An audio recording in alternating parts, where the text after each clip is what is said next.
Radio Publique Africaine.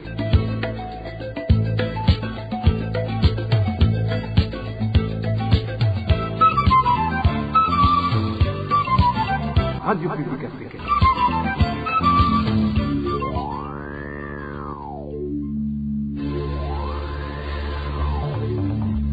C'est le moment de suivre le journal parlé en français.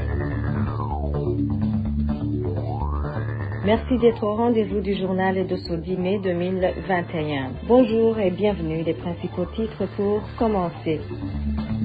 Analyse contradictoire de la situation qui prévaut au Burundi par deux grandes organisations de la communauté internationale. L'Union africaine parle d'une situation politico-sécuritaire stable alors que la commission onusienne d'enquête sur le Burundi, elle, alerte que la situation reste préoccupante. Perturbation de la sécurité la nuit dernière en province Muramvya. Une attaque a fait 8 morts comme vous l'entendrez tout à l'heure. Et en page santé, nous vous parlerons du décès au centre de santé de deux nouveau-nés qui ont manqué d'eau couveuse. Le centre de santé n'est pas alimenté en électricité depuis 5 jours. Elsie Mugisha, c'est moi qui vous présente ce journal. Tout de suite, le développement.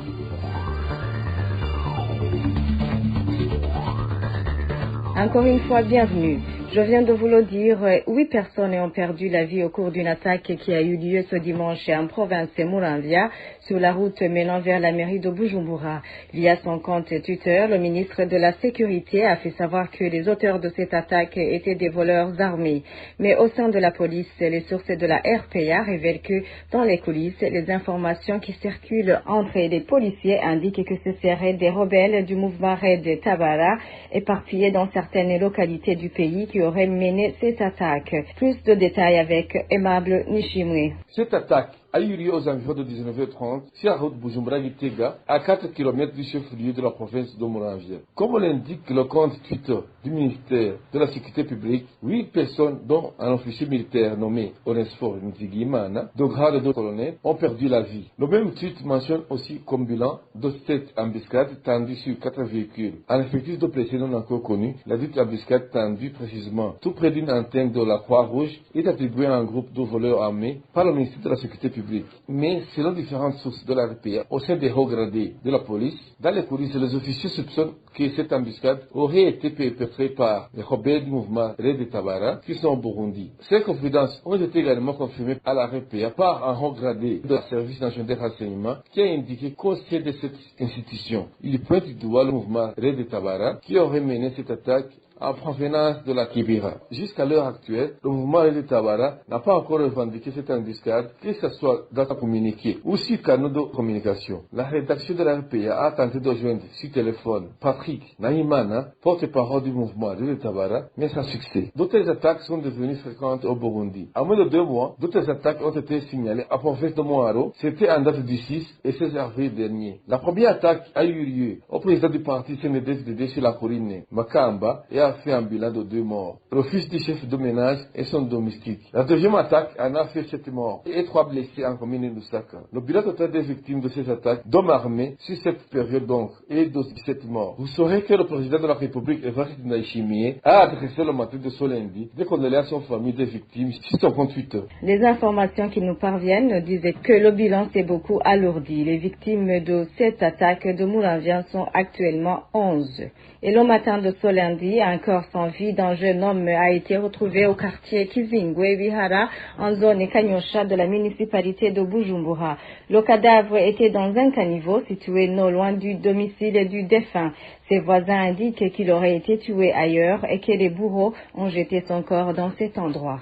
Le point avec Bob Rugulika. Ce jeune homme dont le cadavre a été découvert tôt le matin de ce lundi s'appelle Blaise Bigrimana, surnommé Mwambutsa, âgé de 29 ans. Il est membre de la Ligue Imbonerakure du CNDD-FDD. Il habitait le quartier Kidingwe Bihara en zone Kanyosha, commune Moha de la mairie de Bujumbura. Le corps de la victime était dans un caniveau se trouvant à 100 mètres de son domicile et à quelques 150 mètres d'une position de police. Les voisins pensent qu'il a été tué étranglé. Le défunt avait quitté son domicile avant midi de ce dimanche en tenue de sport comme le témoignent ses voisins. Ses proches pensent que ses bourreaux l'auraient tué ailleurs et ensuite jeté son corps dans cet endroit. Il a quitté son domicile le matin de son dimanche. Il avait l'habitude d'aller se promener avec ses amis. Il était en culotte et portait des chaussures de sport. Il n'est pas rentré la nuit. La famille croyait qu'il avait passé la nuit chez ses amis. Il a été retrouvé mort. Son corps était allongé dans un caniveau à quelques 150 mètres d'une position policière et à 100 mètres de son domicile. Visiblement, il aurait été tué ailleurs et puis jeté dans cette localité. Il avait des traces de sang dans le nez. Comme cela nous inquiète, nous demandons qu'il y ait des enquêtes impartiales pour que les auteurs de son crime soient identifiés. Les informations en possession de la RPA font savoir que le corps de la victime a été tiré de ce caniveau par le chef du quartier Kizingwe Bihara, accompagné par des policiers, et ils l'ont conduit à la morgue dans l'un des hôpitaux de la mairie de Bujumbura. Merci à Bob Lugulika. Parlant toujours sécurité, 4 personnes ont été assassinées dans différentes localités du pays du lundi 3 mai au samedi 8 mai. Parmi ces victimes, 3 sont de la province Ngozi. Le bilan hebdomadaire de la sécurité avec Dani Claire et la Trouva. Samedi dernier, un corps d'un enfant de 6 mois a été découvert dans un fossé situé au quartier Nyabisindu, en commune et province d'Itega. Les administratifs et les forces de l'ordre ont indiqué que les enquêtes ont été ouvertes. En province Ngodi, 3 personnes ont été tuées. La première est une personne qui n'a pas été identifiée. Son corps a été découvert jeudi dernier au chef-lieu de la province Ngodi et plus précisément au quartier Kinyami. La deuxième victime était une élève. Son corps a été découvert le même jeudi sur la colline Mugende, commune Nyamurenza. Les sources sur place indiquent que la victime a été poignardée à maintes reprises. Les mêmes sources font savoir qu'un enseignant du lycée Kibenga, situé sur la colline Gasezegwa, en commune Nyamurenza, a été arrêté pour des réseaux d'enquête. Ce dernier aurait enceinté la victime, avait sur lui le téléphone portable de la jeune fille lorsqu'il a été appréhendé. La troisième personne assassinée, Ngozi, est un vendeur de chaussures. Son corps a été découvert mercredi dernier au quartier Kinyami-Rubuye dans un endroit appelé Kungoro dans la ville de Ngozi. Nos sources de Rubuye révèlent que la victime a été tuée par des Imbonerakure alors qu'elle se rendait au marché de Viegwa. Les mêmes sources précisent que ces Imbonerakure l'ont par après dépouillé de tout son argent avant de prendre le large. Merci également Dani Claire et Ilatumva.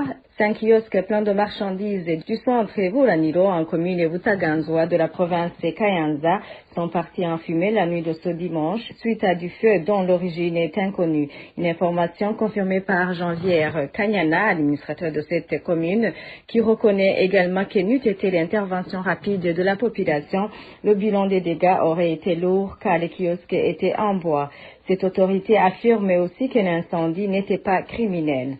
Le gouverneur de la province Kayanza, le colonel Rémi Chichahayo, pour sa part, invite les propriétaires des kiosques et magasins à faire assurer leurs marchandises afin d'être indemnisés en cas de pareils accidents. Une transition avant de poursuivre avec ce journal. RPA. Je vous l'avais dit au début, avis contradictoire de 2 internationales sur la situation politico-sécuritaire du Burundi. Pour la commission onusienne chargée d'enquêter sur le Burundi, la situation demeure préoccupante et par conséquent, il faudrait maintenir une vigilance objective. Paradoxalement, un mois après, l'Union africaine, elle cote positivement la situation jusqu'à demander la levée immédiate de toutes les sanctions prises contre le Burundi. Gloria Caneza nous en dit plus. Nous voulons croire que le changement est possible, mais le chemin est encore long et le temps presse, puisque le peuple burundais continue à souffrir. C'est dans ces termes que s'est exprimé Doudou Diène, président de la commission d'enquête de l'ONU sur le Burundi. C'était le 11 mars à Genève lors de la 46e session du Conseil des droits de l'homme de l'ONU. Dans sa présentation du rapport mi-parcours de cette 5e année d'enquête, Doudou Diène a fait savoir que la commission d'enquête de l'ONU sur le Burundi a documenté que depuis l'arrivée au pouvoir du président Evariste Ndayishimiye, des violations graves des droits de l'homme ont continué à être commises. Doudou Diène, dans sa présentation, est revenu sur les affrontements armés des membres de forces de sécurité qui se faisaient parfois aider par les Imbonerakure d'un côté et des groupes armés de l'autre. Selon le président de la commission d'enquête des Nations Unies sur le Burundi, cette situation a été suivie par une grande répression visant des personnes soupçonnées de faire partie ou de soutenir les groupes armés d'opposition responsables de ces attaques, une répression faite généralement sur la base d'un profilage ethnique et ou politique. Et en conséquence, souligne la Commission, depuis septembre 2020, des militaires ex-FAB encore en fonction ou à la retraite, ainsi que des membres de leur famille, des jeunes, souvent d'origine Tutsi et des membres des partis d'opposition, principalement du Congrès national pour la liberté, ont été victimes d'exécutions extrajudiciaires, de disparitions forcées, d'arrestations et de détentions arbitraires, souvent accompagnées de tortures. Tout en saluant les initiatives prises par le gouvernement burundais afin de rétablir la coopération avec ses partenaires internationaux, la commission d'enquête des Nations Unies sur le Burundi réaffirmait lors de cette 46e session des Conseils de droits de l'homme que la communauté internationale devrait faire tout son possible pour aider de manière constructive le Burundi à assumer ses responsabilités en matière de droits de l'homme. En guise de sa bonne foi et pour rassurer la communauté internationale, la commission onusienne d'enquête sur le Burundi a demandé au gouvernement burundais la réouverture du bureau du Haut Commissariat aux droits de l'homme. Nous insistons en outre sur l'importance de maintenir une vigilance objective sur la situation au Burundi qui demeure fragile, avait souligné le président de la commission dans sa présentation. En avis que cette commission ne partage pas avec la commission paix et sécurité de l'Union africaine. Dans un communiqué sorti le 7 de ce mois de mai, cette dernière se félicite de ce qu'elle qualifie de progrès importants accomplis dans la situation politique et sécurité du Burundi. Le Conseil paix et sécurité de l'Union africaine a décidé par conséquent de mettre fin au mandat de la mission d'observateur des droits de l'homme et d'experts militaires de l'Union africaine au Burundi le 31 mai 2021 et d'appeler toute la communauté internationale de lever les sanctions prises contre le Burundi suite à cette crise de 2015. Enchaînons à présent avec la page des droits de l'homme. Une femme sauvagement blessée jeudi dernier par les Imbonerakure au cours de la destruction méchante des maisons appartenant aux 300 familles de la zone Buhoro. Une destruction qui a été ordonnée par l'administrateur de Mabayi en province Cibitoke. Actuellement, certaines autorités locales se montrent déterminées à étouffer l'affaire au moment où la victime se trouve dans un état critique. Jean-Marie Lukundo pour plus de détails. La victime s'appelle Kwizerimana, âgée de 29 ans. Elle habite la cellule de Nyarure sur la colline et la zone Buhoro, commune Mabayi en province de Cibitoke. Les informations en provenance de la localité indiquent que cette jeune femme était enceinte de 5 mois et qu'elle a reçu des coups de pied dans le ventre de la part d'un Imbonerakure avant de tomber sur un morceau de bois qui a transfixé ses organes génitaux. Nos sources sur place font également savoir que Nicodème Ndahabonyimana, administrateur de la commune Mabayi, avait intimé l'ordre aux Imbonerakure de la localité de démolir et d'incendier les maisons que la population de Nyarure avait construites dans le domaine qui appartenait à la société Sonikabu. Ces sources précisent que ce forfait a été commis quand Charlotte Kwizerimana a essayé de sortir ses effets de sa maison. Par après, Charlotte Kwizerimana a été conduite à l'hôpital Mabayi pour recevoir des soins médicaux. Cependant, des informations ajoutent que ces soins se sont avérés inefficaces car jusqu'à maintenant, la victime a bénéficié de 3 sutures, mais qu'elle continue à perdre du sang. Pour le moment, pour suivre nos sources, les médecins ont refusé de soigner Charlotte Kwizerimana faute de moyens pécuniaires et la patiente ne dispose plus de documents attestant son indigence car incendiée dans sa maison par des Imbonerakure. Les sources de la RPA indiquent qu'également, dans le même sens, Nicodème Ndahabonyimana a convoqué d'urgence le conseil communal pour dissimuler le cas. Les habitants de Mabayi indiquent que l'administrateur communal serait de mèche avec le chef de colline Buhoro du nom de Manuel Ndereimana, le chef du parti CNDD-FDD en commune Mabayi surnommé Seka, ainsi qu'un Imbonerakure connu sous le nom de Maïcha, dans les actes d'intimidation de la famille de la victime. Nous avons contacté Nicodème Ndahabonyimana, pointé du doigt dans cette affaire, et celui-ci nous a répondu qu'il ne peut pas s'exprimer sur les ondes de la RPA. Et de la province Cibitoke, rendons-nous à Ngozi, où la population de la commune Nyamurenza dénonce l'étouffement de l'affaire de viol d'une jeune fille âgée de 16 ans. L'accusé est le mari de sa tante qui l'héberge et le crime a été commis le mois dernier. Selon les voisins, ce couple a mis sur pied un plan visant à dissimuler le crime en soudoyant certaines personnes au courant de l'affaire. Eroge Kwizera pour les détails. L'accusé de ce viol s'appelle Chimier alias Général, membre du conseil collinaire du quartier Kinyami en commune province Ngozi. Les informations en provenance de la localité indiquent que cet homme a profité de l'hospitalisation de sa femme pour violer la nièce de celle-ci, une adolescente de 16 ans qui habite à son domicile. Un des habitants de la place témoigne. Ça faisait longtemps qu'il a harcelé, mais la jeune fille ne voulait pas de lui. Ils étaient restés tout seuls avec 2 petits-enfants. Il a par la suite fait semblant d'être malade, est allé toquer à la chambre de la jeune fille et lui a ordonné de lui apporter de l'eau à boire. Lorsqu'elle lui en a procuré, il a pris de force et l'a violée.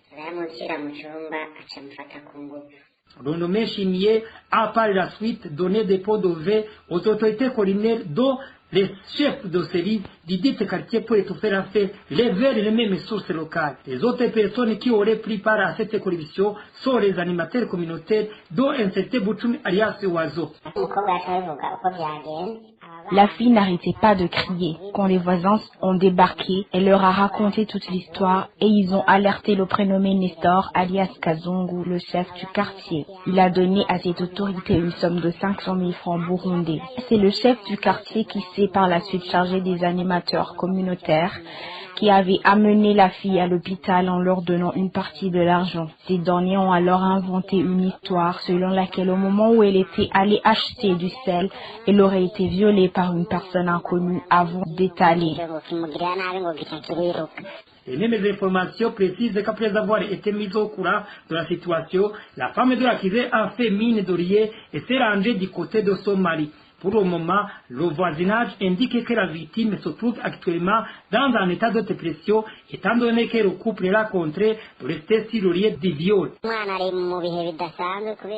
L'adolescente est pour le moment dans une situation lamentable parce qu'elle est obligée de toujours regarder en face son agresseur qui se trouve être le mari de sa tante. Ils ont opté de la payer 20 000 francs par mois et de lui acheter des habits pour qu'elle reste dans cette famille et qu'elle ne révèle pas l'histoire. Les voisins estiment que de tels crimes ne devraient être dénoncés afin que le couple soit sévèrement sanctionné et que les parents de la victime puissent reprendre la charge de leur enfant en détresse. Nous avons tenté de joindre l'administratif accusé d'avoir étouffé l'affaire au chef du quartier Kinyami, mais en vain. Justice à présent, le président du parti CNL dans la commune Busiga, province Ngozi, est incarcéré depuis plus d'un mois au commissariat de la province Kayanza. Les membres de ce parti à Busiga estiment que leur leader est injustement incarcéré. Les détails avec Eric Nyonzima. Le président du parti CNL en commune Busiga s'appelle Emile Mutabazi. Il a été arrêté par les policiers et certains Imbonerakure de la commune Migo située dans cette commune. C'était en date du 31 mars. Notre source sur la commune Migo indique qu'Emile Mutabazi est accusé d'avoir logé un prénommé Timothée qui était recherché par la justice. Mais jusqu'à présent, les accusations contre Timothée restent inconnues. Arrêté, Emile Mutabazi a été emmené au cachot de la police à Busiga, où il a été auditionné par l'OPG. L'OPG aurait décidé de le libérer, précise nos sources. Mais juste après, le responsable du service national de renseignement à Kayanza est venu Mani Militari et il l'a conduit au commissariat de Kayanza. Les membres du parti CNL font savoir que la famille d'Emile a cherché le lait pendant plusieurs jours. C'est par après qu'elle a su qu'il est incarcéré au commissariat de Kayanza. Chose étonnante, soulignent les membres de ce parti. Timothée, qui était recherché, a été libéré dès son arrivée au commissariat de Kayanza. Mais Emile Mutabazi, arrêté pour l'avoir hébergé, est toujours en détention. De conclure, donc, qu'Emile Mutabazi, leur leader, est injustement incarcéré et demande sa libération. On n'a pas pu joindre le commissaire provincial de la police Kayanza, tout même que le responsable du service national de renseignement dans cette province. Merci Eric Nyonzima. Après la transition, c'est la page santé. Deux nouveau-nés nécessitant une couveuse sont morts dans une période de 5 jours au centre de santé de Mutumba, commune Muhuta, province Rumonge. Des morts causées par le manque de l'électricité à ce centre de santé. Les détails avec Elvis Nyomungere. Les personnes qui fréquentent le centre de santé de la zone Mutumba en commune Muhuta faut savoir qu'ils ont plusieurs problèmes depuis que le barrage, source d'électricité utilisé à ce centre de santé, ne fonctionne pas. Ce barrage a été endommagé par des pluies torrentielles il y a 5 jours. Notre source à ce centre de santé indique qu'actuellement donc ils ne peuvent pas aider les nouveau-nés qui ont besoin de couveuses. 2 propriétaires sont déjà morts. Les couveuses ne fonctionnent pas parce qu'il n'y a pas d'électricité. Il n'y a pas non plus d'oxygène suite à ce problème d'électricité. Les mamans éprouvent vraiment des difficultés. Les nouveau-nés dans cette situation sont transférés en commune Kawedi et les parents éprouvent énormément de difficultés pour y arriver.